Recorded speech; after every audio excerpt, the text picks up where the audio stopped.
মোবাইলটার বক্স কন্টেন্টে রয়েছে ইউজার ম্যানুয়ালস, সিম tray ejector, soft plastic back cover, 35 ওয়াটের charger, USB Type-C charging cable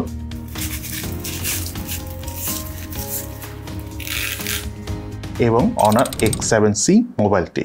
এই মোবাইলটার ডিজাইন এবং আউটলুকের কথা বলতে গেলে মোবাইলটার বডি এবং ফ্রেম দুটোই পলিকার্বনেটের তৈরি। তার পাশাপাশি আমাদের দেশীয় পাটির মতো দেখতে সিমিলার প্যাটার্নের ইকো লেদারের ফিনিশিং দেওয়া রয়েছে এই মোবাইলটার ব্যাক প্যানেলে। তবে এটা ফিঙ্গারপ্রিন্ট ম্যাগনেটিক না, অর্থাৎ ধুলাবালি খুব একটা লাগার চান্স নেই। আপনারা চাইলে এই ফোনটা ব্যাক কেস ছাড়াও ইউজ করতে পারেন, বিকজ এই ফোনটাতে রয়েছিল SGS এর 5 স্টার ড্রপ রেসিস্ট্যান্স সার্টিফিকেশন, অর্থাৎ হাত থেকে পড়লেও এই ফোনটা কিছু হবে না। তার পাশাপাশি এই ফোনটাতে IP64 এর ওয়াটার এবং ডাস্ট রেসিস্ট্যান্স রয়েছে, অর্থাৎ আপনার বৃষ্টির ছিটাফোটা পানি বা পানিতে যদি পড়েও যার সাথে সাথে যদি তুলে ফেলেন তাহলেও এই ফোনটা কিছু হবে না এবং ধুলাবালি লাগলেও কিছু হওয়ার চান্স নেই। এবং এই কালারের পাশাপাশি অনারের হোয়াইট কালারের এই ফোনটা রয়েছে, যেটা আমার কাছে আরও বেশি ইন্টারেস্টিং লেগেছে, বিকজ এটার ব্যাক প্যানেলটা অনেকটা ডায়মন্ড কাট ডিজাইনের মতো, হাতে নিয়ে বেশ প্রিমিয়াম ফিল পাওয়া যাচ্ছিল এবং আউটডোরে ডেলাইট কন্ডিশনে এটা দূর থেকেও বেশ সুন্দর একটা শাইনি ফিলও দিচ্ছিল। তার পাশাপাশি এই মোবাইলটাতে রয়েছিল সাইড মাউন্টেড ফিঙ্গারপ্রিন্ট স্ক্যানার এবং ফিঙ্গারপ্রিন্ট স্ক্যানারটি টাচ করার সাথে সাথে আনলক করে ফেলছিল। সেই সাথে এই মোবাইলটা যদি আমি স্পিকার পারফরমেন্সের কথা বলি, আমাদের কাছে যথেষ্ট ভালো লেগেছে। সাউন্ড কোয়ালিটি যথেষ্ট ক্লিয়ার এবং লাউড। তার পাশাপাশি ফুল ভলিউমে আমরা এই ফোনটার স্পিকার থেকে কোনো ধরনের কোনো ডিস্টরশনের দেখা পাইনি। ওভারঅল স্পিকারের সাউন্ড পারফরমেন্স বেশ ভালো ছিল। সেই সাথে এই মোবাইলটার ডাইমেনশনের কথা বলতে গেলে এই মোবাইলটার থিকনেস হলো 8.24 মিলিমিটার এবং ওয়েট হলো 201 গ্রাম। ফোনটা একটু ওয়েট বেশি হলেও ওয়েট ডিস্ট্রিবিউশন ঠিকঠাক হওয়ার কারণে আমরা সিঙ্গেল হ্যান্ডে একদম কমফোর্টেবলভাবে এই ফোনটা ইউজ করতে পেরেছি। তার পাশাপাশি এই মোবাইলটিতে অপারেটিং সিস্টেম হিসেবে রয়েছিল Android 14 এবং এই মোবাইলটিতে অনারের ম্যাজিক ওএস 8 রয়েছে। তার পাশাপাশি অনারা নিয়মিত আপডেট দেয়। সেই সাথে এই ফোনটাতে 8GB র্যামের পাশাপাশি 8GB ভার্চুয়াল র্যাম রয়েছে এবং এই ফোনটার UI পারফরমেন্সের কথা বলতে গেলে যেটা আমরা বলতেছিলাম যে নিয়মিত অনার তো আপডেট দেয়, সো আপডেট ইস্যুস নিয়ে কোনো প্রবলেম নয় সফটওয়্যারের ক্ষেত্রে, যেটা খুব ইম্পর্টেন্ট। তার পাশাপাশি UI একদম নিট অ্যান্ড ক্লিন, কোনো ধরনের কোনো আননেসেসারি অ্যাপস নেই। দু একটা অ্যাপস আছে অনারের নিজস্ব, সেই অ্যাপসগুলো আপনাকে খুব একটা ডিস্টার্ব করবে না। তার পাশাপাশি আমরা একদম কমফোর্টেবলভাবে এই ফোনটা ইউজ করতে পেরেছি, কোনো ধরনের কোনো ল্যাগিংয়ের দেখা পাইনি এই ফোনটা UI থেকে। দেন এই মোবাইলটাতে রয়েছিল 6000 mAh ব্যাটারি এবং সাথে 35 ওয়াটের চার্জার রয়েছে এবং এই চার্জার দিয়ে আমাদের এই ফোনটা সম্পূর্ণ চার্জ করতে অ্যারাউন্ড 1 ঘন্টা 35 থেকে 40 মিনিটের মতো সময় লেগেছে। তবে এই ফোনটা একবার চার্জ করার পর আমরা অল ইন অ্যারাউন্ড প্রায় 2.5 দিনের কাছাকাছি চার্জ ব্যাকআপ পেয়েছি, যেটা খুবই ইমপ্রেসিভ এই ফোন হিসাবে। যখন আমরা বেসিক ইউজ করেছি সেটার কথা বললাম আর কি। তার পাশাপাশি যখন আমরা এই ফোনটা অনেক এক্সট্রিম ইউজ করেছি, দেখা গেল যে টানা ভিডিও দেখেছি, মিডিয়া কনজিউম করেছি, তারপরে গেমিং করেছি মোবাইল ডাটা বা ওয়াইফাই দিয়ে, তখন এই ফোনটার স্ক্রিন অন টাইম অর্থাৎ চার্জ ব্যাকআপ পেয়েছি 9 ঘন্টার মতো।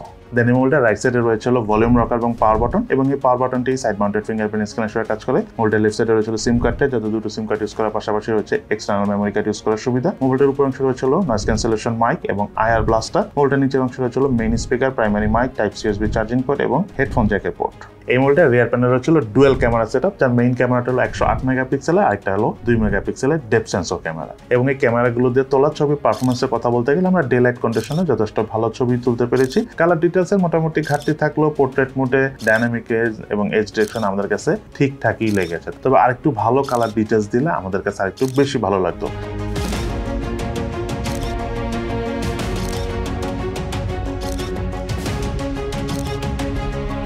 তার পাশাপাশি এই মোবাইলটাতে হাইস্ট 1080p 30 fps এর ভিডিও শুট করা যায়।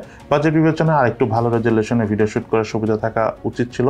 আর যেহেতু ক্যামেরাতে কোনো OS বা EIS নাই, সো ভিডিও শুট করে আমরা বেশ ভালো পরিমাণের শেকি ফিলটা পেয়েছি। এবং এই মোবাইলটার ফ্রন্ট প্যানেল রয়েছিল 8 মেগাপিক্সেলের সেলফি ক্যামেরা। সেলফি ক্যামেরাটা অ্যাকচুয়ালি আরেকটু বেশি মেগাপিক্সেল হওয়া উচিত ছিল। তার পাশাপাশি সেলফি ক্যামেরাতে যখন আমরা ডে লাইট কন্ডিশনের ছবি তুলেছি, অনেক সময় ছবিগুলো একটু ফ্যাকাশে এসেছে।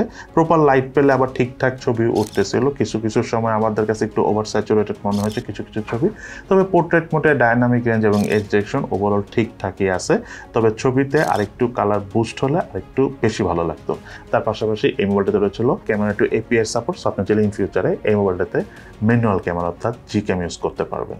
এই মোবাইলটাতে প্রসেসর হিসাবে হলো স্ন্যাপড্রাগনের 685 প্রসেসর এবং এই প্রসেসরের ট্রানজিস্টর সাইজ হলো 6 ন্যানোমিটার এবং এই ফোনে জিপিইউ হিসাবে রয়েছিল Adreno 610। এই মোবাইলটাতে আমরা পাবজি গেমসটা প্লে করেছি। পাবজি গেমে খুব বেশি একটা ভালো গ্রাফিক্স সেটিং স্ন্যাপড্রাগনের 685 সাপোর্ট করে না, সো আমরা মোটামুটি গ্রাফিক্স সেটিংয়ে খেলেছি। কালার ডিটেলসটা একটু কম থাকলো, ওভারঅল গেমিং পারফরমেন্স আবার ঠিকঠাকই ছিল, জায়গায় ডিলে দেখা পাইনি। ইভেন লং টাইম গেম প্লেতেও অর্থাৎ পাবজি গেমসটা খেলার সময় আমরা এই ফোন থেকে হিটিংয়ে দেখা পাইনি। দেন এই মোবাইলটাতে আমরা অ্যাশফার গেমসটা খেলেছি।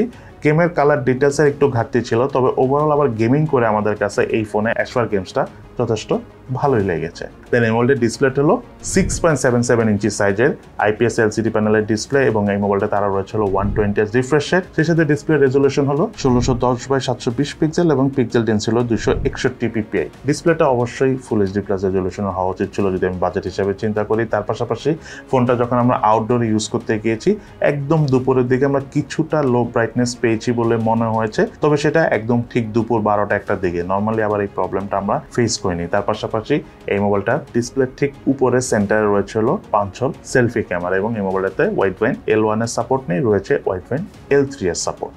এই মোবাইলটা বাংলাদেশ মার্কেটে 8GB র্যাম 256GB স্টোরেজ ভেরিয়েন্টে পাওয়া যায়, যার র্যামের টাইপ LPDDR4X এবং স্টোরেজটা হলো UFS 2.2 এবং এই ফোনটার অফিসিয়াল প্রাইস হলো 22,999 টাকা।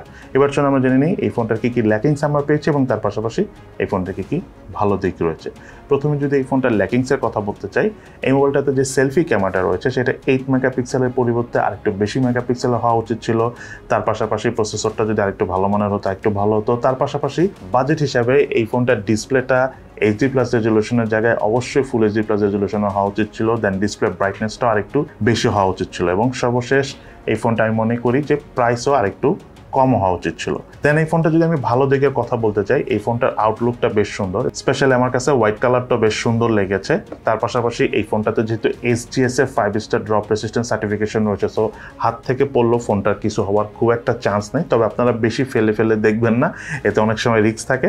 তার পাশাপাশি এই মোবাইলটাতে IP64 এর ওয়াটার ডাস্ট রেসিস্ট্যান্ট সার্টিফিকেশন রয়েছে, যেটা অবশ্যই একটা ইমপ্রেসিভ বিষয় লং টাইম ইউজ করার সময়। তার পাশাপাশি এই মোবাইলটাতে চার্জ ব্যাকআপ আমরা যথেষ্ট ভালো পেয়েছি, 35 ওয়াটের চার্জার থাকার কারণে মোটামুটি কিন্তু ফাস্টই চার্জ হচ্ছিল। সে সাথে ফোনটার ফটোগ্রাফি পারফরমেন্স ওভারঅল ঠিকঠাক আছে, তবে সেলফি ক্যামেরাটা একটু বেশি মেগাপিক্সেল হলে একটু বেশি ডিটেলস সহ আমরা ছবি তুলতে পারতাম। আর গেমিং পারফরমেন্সের কথা বলতে গেলে স্ন্যাপড্রাগন 685 অনেক ভালো গেমিং বা অনেক ভালো গেমের গ্রাফিক্স পুশ করতে পারে না, সো যতটুকু আমরা পারফর্ম পেয়েছি বা যতটুকু আমরা এটাতে গেম খেলেছি ঠিকঠাকই লেগেছে আমাদের কাছে। এবং এই মোবাইলটার UI কথা বলতে গেলে অনার UIতে নর্মালি খুব একটা প্রবলেম হয় না। এই ফোনটা তো আমরা পাইনি, ম্যাজিক OS 8 রয়েছে এটাতে এবং নিয়মিত আমরা আপডেটও পাবো এই ফোনটাতে। So neat and clean UI থাকার কারণে ফোনটার নর্মাল ইউজার এক্সপিরিয়েন্স আমাদের কাছে বেশ ভালো লেগেছে। সো এই হলো আমাদের আজকের ভিডিও। কেমন লাগলো আপনাদের কাছে Honor X7c অর্থাৎ এই মোবাইলটি, সেটা কিন্তু অবশ্যই ভিডিওর নিচে কমেন্টস করে জানাবেন। সবাই ভালো থাকেন, সুস্থ থাকেন, ইনশাল্লাহ দেখা হবে ফিউচারে।